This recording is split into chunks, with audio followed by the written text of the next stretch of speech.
CM Dhami ने हादसे पर दुख जताया है। एक्स पर उन्होंने पोस्ट किया है और राहत और बचाव कार्य जारी है, ये सीएम धामी की ओर से जानकारी साझा की गई है।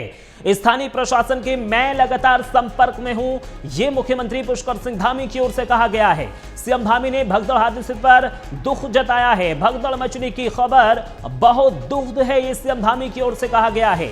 मौके पर राहत बचाव दल मौजूद है। स्थानीय प्रशासन के मैं लगातार संपर्क में हूं, स्थिति पर लगातार नजर रखी जा रही है।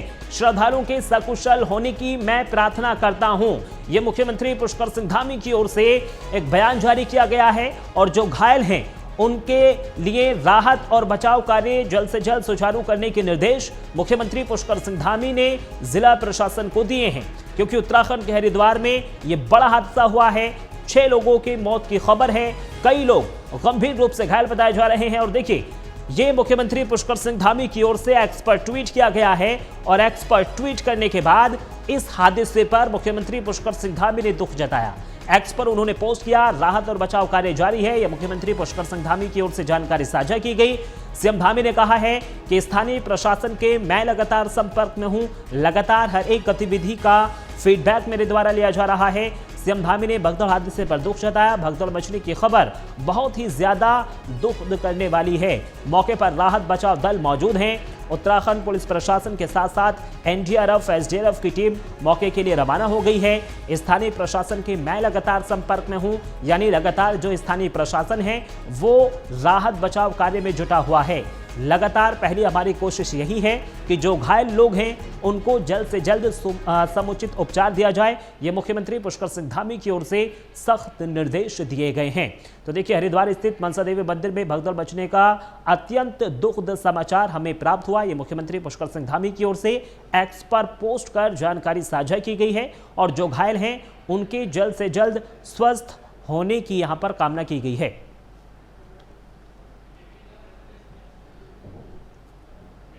और बीजेपी से प्रदेश अध्यक्ष हैं महेंद्र भट्ट, वो हमारे साथ जुड़ गए हैं ज्यादा बातचीत करने के लिए। सर, सबसे पहले तो बहुत बहुत स्वागत। लेकिन सर, जिस तरीके से हरिद्वार में बड़ा हादसा हुआ है, किसकी आप यहां पर नाकामी देखते हैं? क्या जिला प्रशासन की ओर से पहले से ही पुख्ता इंतजाम नहीं किए गए थे?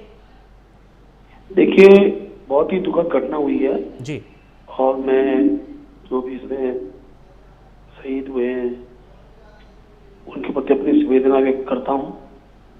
घायलों का शीघ्र उपचार हो, इसके लिए माननीय मुख्यमंत्री से हमने आग्रह किया कि सब प्रकार की व्यवस्थाएं दुरुस्त ठीक हों। जब बड़ी संख्या में जी, यात्री दर्शन के लिए पहुंचते हैं, मां के आशीर्वाद के लिए पहुंचते हैं, इस प्रकार घटनाएं न हो, इसके प्रयास सरकार निश्चित रूप से करती है। प्रयास किए भी गए थे, लेकिन कुछ अनहोनी जब हो जाती है तो उस पर और भी आगे भविष्य के लिए कैसे सुधार हो इसके लिए विचार करने की आवश्यकता रहती है। प्रशासन इस दिशा में जांच करेगा और जो दोषी हैं उनको किस प्रकार से व्यवस्था में उनको सजा मिले, इसकी चिंता सरकार निश्चित रूप से करेगी। मैं कह सकता हूँ कि हमने कांवड़ मेले को संपन्न किया, लाखों की संख्या, करोड़ों की संख्या में लोग वहां पहुंचे जी। और इसमें भी मनसा देवी भारत का ही नहीं बल्कि हरिद्वार क्षेत्र का बहुत बड़ा एक मंदिर है।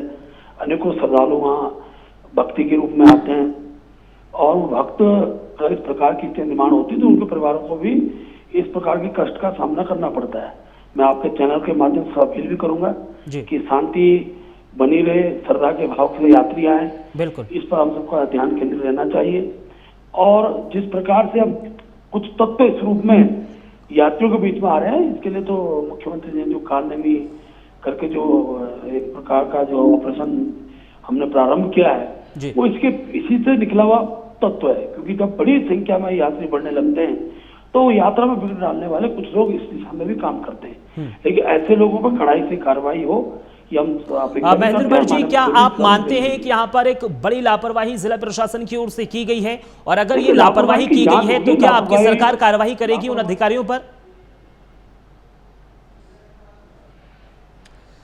चलिए, बहुत बहुत शुक्रिया महेंद्र जी, तमाम जानकारी और बातचीत करने के लिए। आपने कीमती वक्त